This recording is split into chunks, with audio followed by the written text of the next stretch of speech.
নারকেল দিয়ে কাঁকড়ার পাতুরি। তোমরা কি খেয়েছো? খাওনি তো? তাহলে একবার কিন্তু অবশ্যই ট্রাই করে দেখো। আমি এখানে কাঁকড়া নিয়েছি আর নারকেল গ্রেট করে নিয়েছি। আমি নারকেল আর কাঁচা লঙ্কা একসঙ্গে পেস্ট করে নেব। তোমরা চাইলে শিলনোড়ায় বেটে নিতে পারো। এখানে পেস্টটা করলে খুব মিহি পেস্ট করে নিতে হবে জল দিয়ে। তারপরে আমি এখানে চিনি দিয়ে দিলাম, চিনি দিয়ে এবারে একদম মিহি পেস্ট করে নিয়েছি। তারপরে এখানে এবারে কাঁকড়ার উপরে দিয়ে দিলাম, আর দিয়ে দিলাম এখানে সামান্য হলুদ গুঁড়ো, সামান্য কাশ্মীরি লঙ্কার গুঁড়ো, আর দিয়ে দেব স্বাদ মতো নুন, আর দিয়ে দিলাম বেশ পরিমাণে সর্ষের তেল।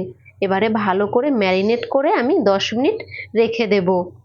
ম্যারিনেট করা হয়ে গেছে। তারপরে এখানে আমি একটা কলা পাতার আগা নিয়ে নিয়েছি।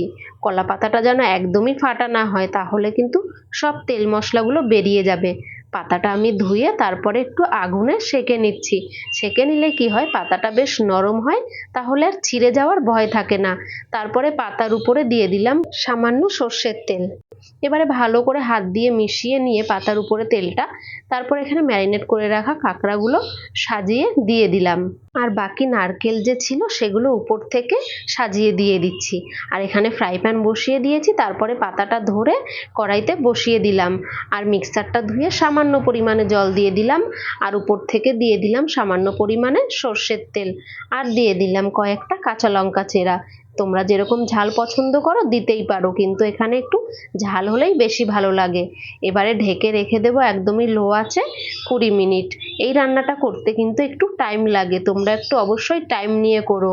আর এই রান্নাটা যে একবার খাবে অবশ্যই বারবার খেতে চাইবে।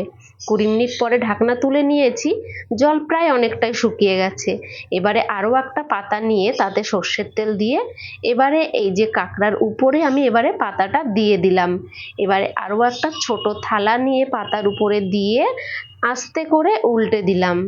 আর দুটো থালা নেবে, একটা বড় থালা একটা ছোট থালা। বড় থালাটা নিচে দিয়ে আর ছোট থালাটা উপরে দিয়ে উল্টে দেবে।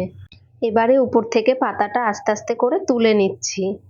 তুলে নিয়েছি পাতাটা। এই যে পাতায় দেখছো কতটা নারকেল লেগে আছে, এই নারকেলটা আমি চামচ দিয়ে তুলে আবারও কাঁকড়ার উপরে দিয়ে দেব। এই রান্নাটা বাংলাদেশি রান্না, আর এই রান্নাটা আমার মায়ের কাছ থেকে শেখা।